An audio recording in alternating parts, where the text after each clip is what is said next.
أعزائي المشاهدين، أنتم الآن على موعد لتلخيص فيلمنا الحصري النهاردة دانكي، فيلم للأسطورة شاروخان. فيلمنا بيحكي عن معاناة كلنا بنعيشها، حلم السفر والهروب من أوطاننا. بيتكلم الفيلم عن 4 أشخاص بيواجهوا ظروف صعبة جدا وبيحلموا بالسفر لحد ما بيوقعهم القدر مع الجندي البطل هاردي. ازاي قدروا يسافروا ويتغلبوا على الصعب؟ ده اللي هنعرفه في فيلمنا النهارده. ويا ريت تدعمنا بلايك جميل وتشترك وتفعل الجرس علشان توصلك كل افلامنا.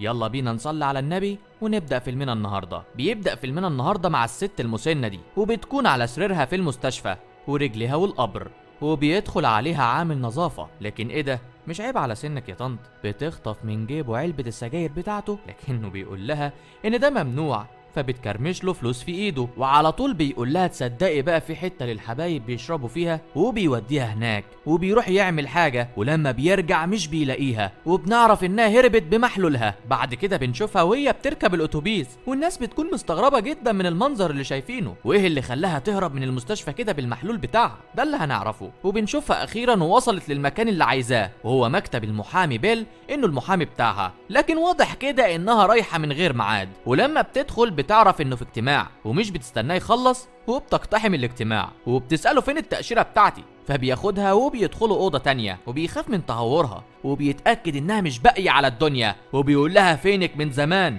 اتفضلي التأشيرة بتاعتك اهي. لكنه بيحذرها ان السفر للهند مش مسموح ليها دلوقتي، وبيقول لها انها تقدر تعمل تمويه بسيط وتلم كام تأشيرة في باسبورها، يعني مثلا تطلع على أي دولة مجاورة، الصين أو سنغافورة أو دبي حتى. فبتتضايق جدا وبتقول له أنت إزاي أفضل محامي هجرة ومش عارف تطلع التأشيرة إن أنا أدخل بيها الهند؟ ده أنا مش بقول لك أمريكا يعني. بتسرح نانو شوية وبتقول له أنا لقيت الحل. فبيقول لها إزاي؟ فبتحكي له إن في حد ممكن يساعدها إنها ترجع للهند، وهو الجندي المجنون هاردي. وبتقول له ان في مشكله بقى، وهي انها ما شافتوش ولا اتكلمت معاه من زمان جدا. فبيقول لها خلاص انا هتصرف وهحاول اجيب رقمه. وفعلا بيقدر المحامي انه يتعامل ويجيب رقمه، ولما بيكلمه بيكون هاردي مش فاضيله، وبيكون عنده سباق جري وعايز يحافظ على لقبه للمره الثالثه. وبنروح للسباق وبنشوف مستر غيتو صديق هاردي، وهو معاه موبايل هاردي اللي مش بيبطل رن طول الوقت، لحد ما بيضطر انه يرد على الموبايل. والصدمه انها مانو حبيبه هاردي القديمه، فبينزل يجري وراه هاردي في السباق زي المجنون علشان يقول له ان مانو على التليفون. وبالرغم انه خلاص على وشك الفوز بالسباق ويحافظ على لقبه للمره الثالثه على التوالي، بيطنش كل حاجه لمجرد انه عرف ان مانو هي اللي بتتصل. اهو الحب وعمايله بقى. ولما بيرد عليها بيكون باين عليه جدا الفرحة، وبنعرف انهم كانوا بيحبوا بعض. وبتقول له انها في مشكلة ومحتاجة انه يساعدها. فبيقول لها ايه هي المشكلة؟ فبتقول له انها مش هتتكلم في اي تفاصيل، ولازم يجي لها يوم 21 دبي. وبعد ما بتقفل معاه بتقول للمحامي انه يجهز لها 3. فبيقول لها 3 ليه؟ فبتقول له هتعرف لما اشوفك. وبعدها بتروح مانو لاصدقائها وبتسالهم لو عاوزين يرجعوا بلدهم للهند مره تانية، وبيقولوا لها ايوه طبعا بس ازاي. فبتقول لهم ان هاردي راجع وانها على امل انه يقدر يساعدهم ويخرجهم من الموقف اللي هم فيه. فبيقرر واحد منهم انه يبيع محل الخياطه بتاعه بمبلغ بسيط جدا بسبب انه خلاص هيرجع وطنه، والتاني بيصور فيديو من المطعم اللي شغال فيه وبيودع خلاص المكان، وبيكون الفيديو ده زي ذكرى. فبيجيله صاحب المطعم وبيقول له انت بتعمل ايه؟ انت لسه شغلك مخلص، فاضل لك 3 دقايق، يلا شوف مكان مش نضيف ونضفه. فبيروح يجيب الممسحه وبيغرق وش صاحب المطعم بيها، وبيقول له هو ده اكثر مكان هنا محتاج يتنضف،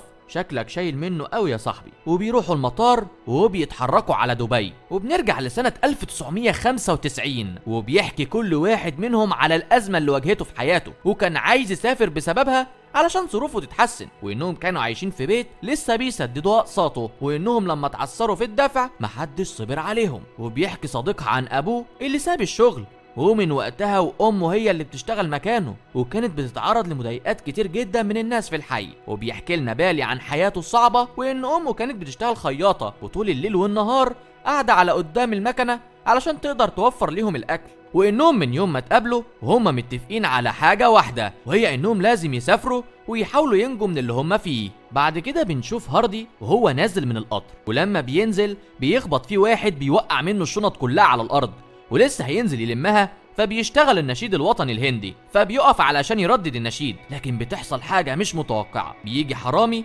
يسرق الحاجة دي وبيطلع يجري وبيركب القطر اللي على الناحية التانية وبيهرب. اما هاردي فبيكون في طريقه المطعم بوبي، ولما بيوصل المطعم بيندى على واحد من العمال وبيسأله عن عامل عنده وشم فهد على دراعه، فبيقوله لا مؤاخذة يا كبير انا لسه جديد هنا، وبيخلع منه بمنتهى الشياكة. وبنعرف ان مانو شغالة في نفس المطعم طباخة، وبتقوم بينها وبين صاحب المطعم خناقة لانها كانت اخده منه اذن انها تمشي، لكنها بتتفاجئ انه بيرفض يمشيها، فبتستقيل من شغلها وبتقول له انا دلوقتي زبونه، ايه البيست سيلر عندكم هنا؟ وبيكون هاردي وراها ومتابع الحوار ونفسه اي حاجه تحصل علشان يتدخل. وفعلا بيحاول المدير ان يمد ايده على مانو، فبيقوم له هاردي وبيعلمه الادب. فبتنبهر مانو وبتقول له لو سمحت ممكن تدربني، انا نفسي اتعلم مصارعه. لكنه بيقول لها انه اصلا مش عايش هنا، هو جه يقابل شخص وهيمشي بالليل. لكنها بتسمعه وهو بيقول لصاحب المطعم انا بدور على شخص راسم وشم فهد على دراعه، فبتقول له تعالى ورايا وانا هساعدك. وبتاخده للبيت عندهم وبتعرفه على ابوها وامها، وبنعرف ان مهندر يبقى ابنهم، وبيقول له ابوه انه ساعد جندي في الحرب واداله كمان الراديو بتاعه، وان الجندي ده لحد دلوقتي لسه ما رجعش الراديو. فبيقول له هاردي ان انا الجندي ده وكنت في المستشفى طول الفتره دي وجاي علشان ارجع جهاز التسجيل بتاعه واشكره. بس مانو بتقول له انه توفى من فتره في حادثه وان دي ارملته وعنده منها طفل. بعد كده بتحكي له مانو عن اللي حصل لهم زمان، وان ابوها اخد قرض بضمان البيت، لكن لسوء الحظ اخوها عمل حادثه، وبدل ما يسددوا اللي عليهم صرفوا على علاج اخوها، وده خلى البنك يحجز على البيت وتتمنع من السفر. وبيتفقوا انهم هيفضلوا يتمرنوا سوا على حركات المصارعه، ولما بتتقن كام حركه بتروح مانو واصحابها علشان ياخدوا تأشيرة السفر، لكنهم بيكتشفوا ان الشخص اللي اتفقوا معاه ده نصاب واخد الفلوس منهم ومن ناس تانية كتير جدا وهرب. لكن هارد بيطمنهم وبيقول لهم ما تقلقوش انا عندي خطة تانية، فبيعرض عليهم حل انهم يعملوا تأشيرة دراسية، وان دي هتكون الطريقة الوحيدة انهم يسافروا بشرط انهم يتعلموا اللغه الانجليزيه. لكن الحظ بيوقعهم في مدرس حاجه كده اعوذ بالله بطيء وبيضه، طبعا مش بيستحملوا سوكا. وبنعرف حكايه سوكا وان حبيبته سابته غصب عنها بعد ما قرر ابوها انه يجوزها واحد في لندن، فقرر انه يتعلم اللغه ويروح ياخد حبيبته ويكملوا حياتهم سوا. تاني يوم بتشوفهم وهم في الدرس والمدرس عمال يضحك على طريقة هاردي وهو بيقلس عليه لأنه مش عارف يتكلم إنجليزي، وبيخلي كل الموجودين يضحكوا عليه وهو بيهزقه قدام زمايله. فبيتعصب هاردي جدا وهو بيعلمه الأدب وبيقول له دورك تعلمني مش تضحك عليا. ومن اليوم ده بدأت علاقة مانو وهاردي تتطور ويحبوا بعض من تاني وبيتعلموا اللغة سوا. بعد كده بنشوفهم وهم رايحين أهم اختبار، الاختبار اللي لو نجحوا فيه هيقدروا يسافروا. لكنهم كانوا زي وقت ما كنت بدرس يا صديقي، كانوا مبصمجين سؤالين وحافظينهم بالعافية، ولما اتسألوا أسئلة تانية عطلوا ووشهم جاب ألوان ومعرفوش يجاوبوا. وبنيجي بقى اليوم النتيجة، وهنا بتكون الصدمة لما بنعرف ان الوحيد اللي نجح فيهم في الاختبار وحصل على التأشيرة الدراسية هو بالي، ومن الصدمة بيكون مش مصدق انه نجح وبيغمى عليه. وبنشوف احتفالات بقى ورقص في بيت بالي لانه اخيرا هيسافر لندن. وبيجي المدرس وقتها وبيعمل لقاء مع بالي وبيصور معاه فيديو علشان يستخدمه كدعاية لمدرسته، وبيقول ان نسبة النجاح عنده 90%، واللي عاوز يسافر لازم يتعلم اللغة الإنجليزية عنده في المدرسة. وبيكون سوكي سامع الكلام ده ومتعصب جدا، وبيجي في نص اللقاء ده وبيقول له انت كذاب لان مفيش غير طالب واحد عندك بس هو اللي نجح واحنا كلنا سقطنا وانت مدرس فاشل. وبيجي وقتها هاردي يهديه وبياخده وبيمشي وبيقول له ما تقلقش على حبيبتك جاسي، وان بالي اول ما هيوصل لندن هيروح لها ويخليك تكلمها وتطمن عليها. وفعلا بيتحرك بالي على المطار. بعدها بيرجع المدرس غيته لسوكي وبيقول له قدامك فرصة تانية للسفر بس عن طريق الهجرة غير شرعية، وانا دفعت لك كل تكاليفها. لكن في اللحظة دي بيجي تليفون من لندن لسوكي وبيعرف ان جاسي حبيبته انتحرت لما عرفت انه سقط في اختبار اللغة ومش هيعرف يسافر. فبيتصدم سوكي جدا وبيبكي وبيمشي زي المجنون في الشارع، وبيقرر انه ينهي حياته وبيولع النار في نفسه. وبيحاول هاردي انه ينقذه لكن للاسف مش بيلحقه وبيموت.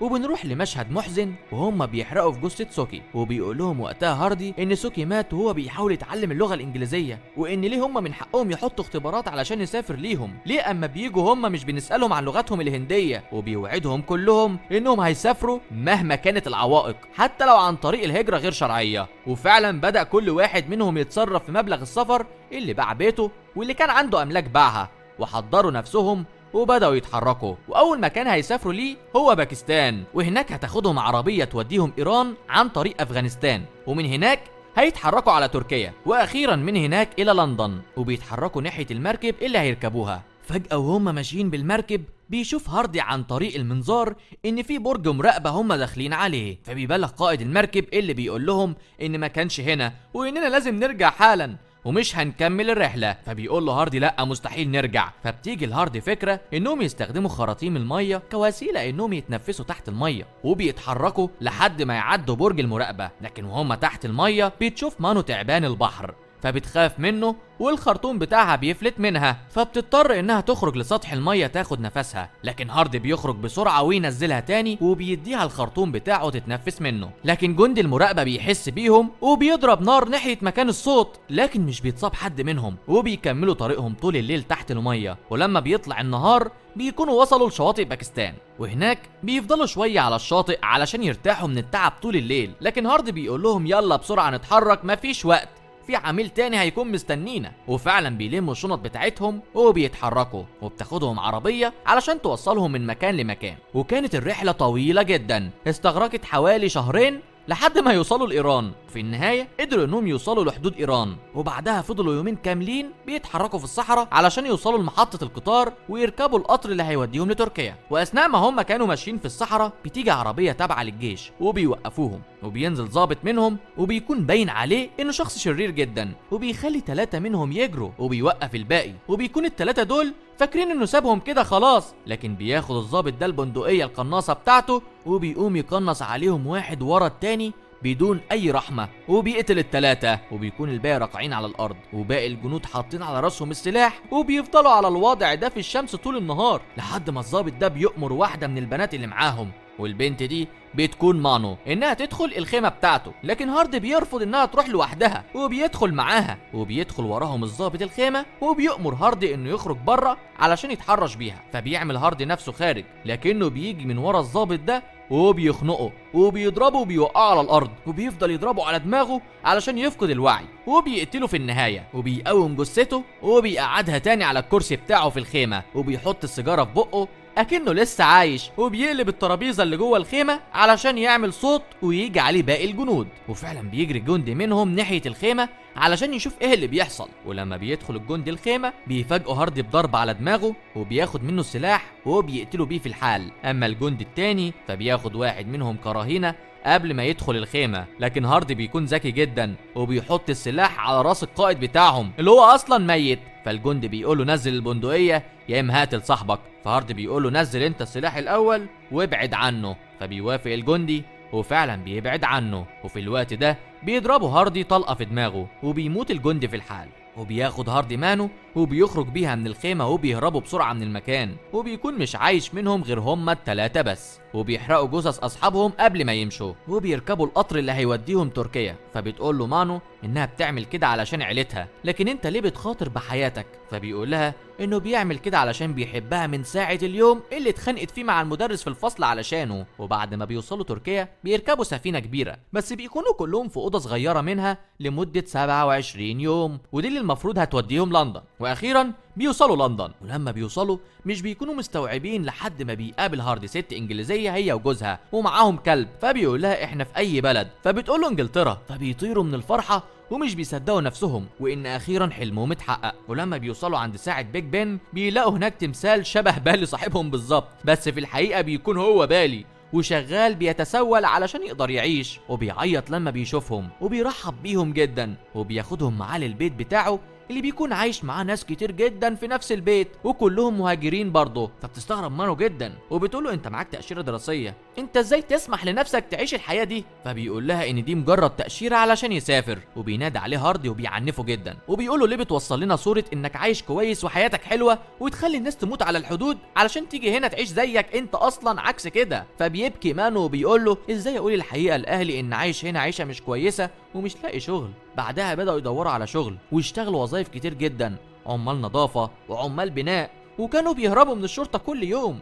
وفي يوم وهم نايمين في بيت بالي بتيجي الشرطة تهجم على البيت فجأة، لكن من حسن الحظ بيكون هاردي صاحي فبيصحي باقي زمايله وبيهربوا قبل ما الشرطة تقبض عليهم وترحلهم. في الوقت ده بيكون هاردي متضايق جدا وبيطلب من مانو انهم يرجعوا للهند تاني، لان مش دي العيشه اللي المفروض يعيشوها. وبيقول لها انت حتى لو تعبتي مش من حقك تروحي للدكتور، ولو حد ضايقك برضه مش من حقك تبلغي الشرطه لاننا اصلا ملناش وجود بالنسبه لهم. فبترفض مانو انها ترجع وبتقول له دي ارض الله اللي خلقها مش ارضهم، وخليك جنبي انا عاوز اكمل حياتي معاك هنا. فكلامها بيأثر فيه جدا وبيتراجع عن فكره السفر وبيقرر انه يفضل معاها. وبيحاول هاردي انه يلاقي حل يخلي بيه وجودهم في البلد بطريقه شرعيه. والمحامي بيقول لهم ان مفيش قدامكم غير 3 حلول علشان تاخد الاقامه. الاول هو انك تكون مستثمر ومعاك مبلغ 1,000,000 جنيه. اما الحل الثاني هو اللجوء، هو انهم يقولوا انهم نشطاء في الهند واثناء مظاهره الحكومه حرقت صديقهم سوكي، وانهم كمان كانوا على وشك الموت. والحل الثالث هو الزواج، وانهم يتجوزوا حد مع الجواز البريطاني. فبيعرض على مانو انها تتجوز واحد بريطاني مقابل 5000 وبعدها ممكن تطلق عادي جدا. وبيبان على هاردي انه متضايق جدا لما سمع الكلام ده، وفعلا بتوافق مانو. واثناء ما هم في الكنيسه بيطلب الاب من العريس انه يقبل مراته، لكن مانو بترفض طبعا. وبيجي هاردي في اللحظه دي وبيضرب العريس من غيرته عليها. فبيتصل الاب بسرعه بالشرطه وبيبلغ عن الفوضى اللي بتحصل في الكنيسه. وفعلا بتيجي الشرطه وبتقبض عليهم كلهم. وبيشك الضابط ان الجواز ده مزيف، وبيسأل الضابط مانو شوية أسئلة عن جوزها، ولما مش بتعرف بياخدهم كلهم على اسم الشرطة. وهناك خلاص كانوا هيترحلوا. فبيجي المحامي ويقول لهم مفيش قدامنا غير الحل التاني وهو اللجوء، فهنضطر نجيب رماد سوكي ونقول ان الحكومة الهندية هي اللي قتلته وانكم مهددين بالقتل لو رجعتوا. فبيوافقوا كلهم ما عدا هاردي اللي بيكون باين عليه الاعتراض. وتاني يوم اثناء الجلسة بيدخلوا كلهم، وبيدخل هاردي وهو معاه رماد صديقه سوكي وبيحطه قدام القاضي. وبيطلب منه القاضي انه يحط السماعة علشان يفهمه. فبيقول له القاضي ايه اللي في ايدك ده؟ فبيقول له ده رماد صديقي. فبيقول له القاضي هل انت مهدد في بلدك وعاوز تكون لاجئ في انجلترا؟ فبيقول له هاردي لا انا مش مهدد في بلدي، في وسط صدمه صحابه. فبيقول له القاضي امال ليه دخلت البلد بشكل غير شرعي؟ فبيقول له لاني فشلت في الحصول على تاشيره. وبيفضل يتكلم مع القاضي ان طرق السفر بتكون مستحيله. فبيقرر القاضي انه يتعاطف معاه من كلامه المؤثر بشرط انه يقول انه بيتعرض للضرر في بلده وانه هيكون مهدد بالخطر لو رجع الهند تاني. لكن هاردي بيكون مصمم على رايه ومش عاوز يكذب. فبيضطر القاضي انه يحكم بترحيله للهند. ولما بيجي الدور على مانو في استجواب القاضي بيسالها نفس السؤال، وهو هل حياتك هتكون في خطر لو رجعت للهند؟ فبتقول له ايوه، وبتتوسل ليه انه يمنحها اللجوء. وبيحكم لها القاضي باللجوء، وبتنزل بسرعه تودع هاردي لاخر مره قبل ما يسافر ويسيبها ويمشي علشان يرجع وطنه. وبيفضلوا هما الثلاثه في انجلترا. بنرجع تاني للحاضر وبنشوفهم هما الثلاثه بقى وهم رايحين دبي علشان يقابلوا هاردي بعد طول المده دي كلها. ولما بيشوفوا بعض بيكونوا مش مصدقين نفسهم انهم اتقابلوا بعد السنين دي كلها، وبيحضنوا بعض كلهم. بعدها بيسالهم هاردي عن ايه السبب اللي خلاهم يجوا دبي وما سافروش الهند على طول. فبيقولوا له ان الحكومه الهنديه رفضت تديهم تاشيره للهند لانهم لاجئين لدوله تانية. ولما بيسال مانو عن اخبارها وعايشه ازاي وفين جوزها فبتقول له انها اصلا طول السنين دي ما اتجوزتش. وبتقول له كمان انه لازم يشوف حل انها ترجع للهند في اسرع وقت. فبيسالها عن السبب وقررت تصدمه لما قالت له انها عندها ورم في المخ والدكتور مديها وقت شهر واحد بس، وانها كمان هربت من المستشفى. فبيتصدم هاردي جدا من الخبر اللي سمعه وسابهم ومشى بسرعه من المكان وفضل يعيط. فقامت مانو وراه وحاولت هي تخفف عنه وسالته عن ابوها عامل ايه وعرف يرجع البيت تاني ولا لا. فبيقول لها لا. فبتقول له رجعني الوطن تاني، بقالي 25 سنه ما شفتش ابويا وعاوز اموت ما بين عيلتي. فبيوعدها هاردي انه يرجعها للوطن. بعدها بيتصل هاردي بالمدرس غيتو وبيطلب منه انه يساعده يرجعها للهند تاني. وبيقول له لو يعرف حد يساعدهم في دبي فبيقول له انه يعرف واحد اسمه بكر. وفعلا بيروح يقابل بكر ده وبيقول له هاردي انه معاه ناس محتاج يسفرهم للهند. فبيقول له معاهم فلوس؟ فبيقول له ايوه. فقال له اعتبر الموضوع بسيط جدا. بعدها بيقابل هاردي مانو واصحابه وهو بيقول لهم ان في سفينه هتتحرك من جده للهند وياخد الموضوع بس 5 ايام، ويوصل في الوقت ده طرد من غيته فيه هدوم هنديه ومجلات باللغه الهنديه وكمان موبايلات فيها خطوط هنديه، وانهم هيعملوا نفسهم سياح هنود وفعلا بيلبسوا الهدوم وبيتحركوا. وهو بياخدهم بكر بالعربيه وبيطلب منهم هاردي انهم يسلموا جوازاتهم البريطانيه لبكر علشان يتخلص منها. وبيدخلوا الحاويه اللي هيسافروا فيها وبيصورهم بكر وهم داخلين الحاويه، وبيسيب علامه على باب الحاويه بعد ما بيقفل عليهم. وبيقول لهم السواق ان الحاويه دي قدامها اسبوعين وتوصل لندن. فبيقولوا له انهم مش رايحين لندن اصلا. فبيتصل هاردي بسرعه ببكر لكن بكر مش بيرد عليه. وبنعرف وقتها ان بكر ده خاين وابن اساسا، وهو اللي بلغ الشرطه عن المهاجرين وبسببه قبضت الشرطه على مانو واصحابها. ولكن وقتها بيتدخل هاردي كالعادة وبيقدر يضحك على الضابط بكلمتين. والغريبة بقى ان كل ده بيكون بالاتفاق مع بكر، وبعدها بتحكم المحكمة بترحيلهم في الطيارة. فبيقول لها هاردي انه فضل يحبها طول السنين اللي فاتت وما قدرش يبطل تفكير فيها ابدا، وانه علشانها بعد عن كل البنات اللي قابلهم. وبكده بيخلص فيلمنا النهارده. هتفضل افلام شاروخان ليها طابع خاص وهادفة جدا وبتناقش قضايا من ارض الواقع. يا رب يكون عجبكم فيلمنا النهارده. ما تنساش تشترك في القناة وتفعل زر الجرس علشان يوصلك كل جديد. سلام.